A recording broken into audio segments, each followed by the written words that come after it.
My name is Nicole Bonev, and for my competition research project, I will be talking a little bit about the game Headland.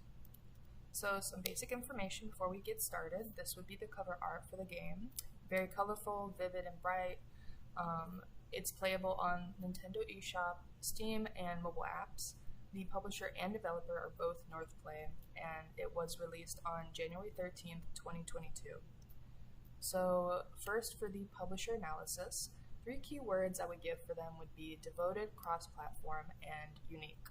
So the publishers of Northplay, they wanted to make a successful app and online game where they could create memorable and unique experiences for any sort of player.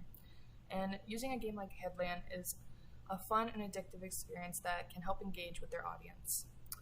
So for the developer analysis, 3 keywords I would give for them would be creativity, visual elements, and fantasy. Northplay would also be the developer for the game Headland, and so they chose to make this game a fantastical imaginary world filled with silly creatures and colorful colors, as well as a story-driven RPG with action-packed adventures.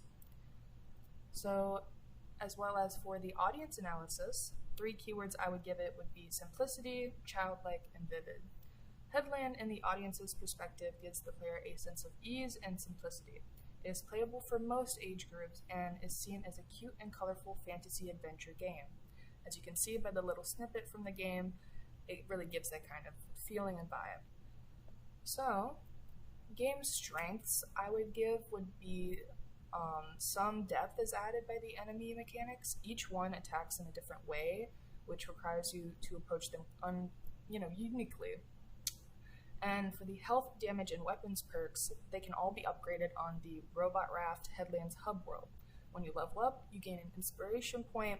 This point can be spent in either a health tree or a damage tree.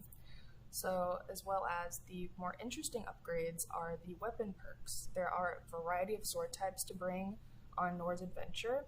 The starting swords perk is higher for knockback, but other swords do different things, such as increasing your movement speed or the speed of your sword swings. And the overall level design is wonderful in the beginning. And I think overall the low stakes of Headland allow players to choose their own level of difficulty based on how competitive they feel like being. So, getting into the game weakness that I feel I've found would be in contrast to stage layouts and goals, the visual design is a letdown. They all look the same, sadly.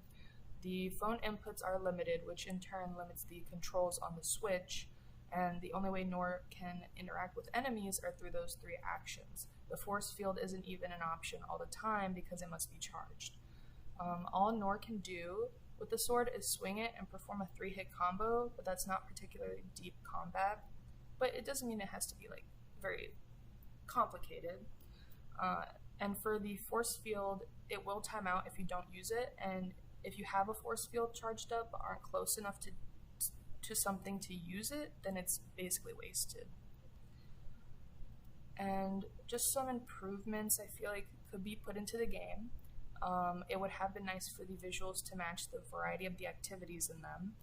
Changing up the enemy and characters design would help make the game more pleasing and enjoyable to the eye. Adding more compelling and complex looking level designs in the game can help make the gameplay a tad more difficult and add more gameplay time. Giving more options for weapons, combos, and gameplay controls can make the game overall more fun to play, and I think adding more combat sequences can give the game a deeper and better feel overall. Otherwise, these are my citations, and that's basically it. Thank you for watching.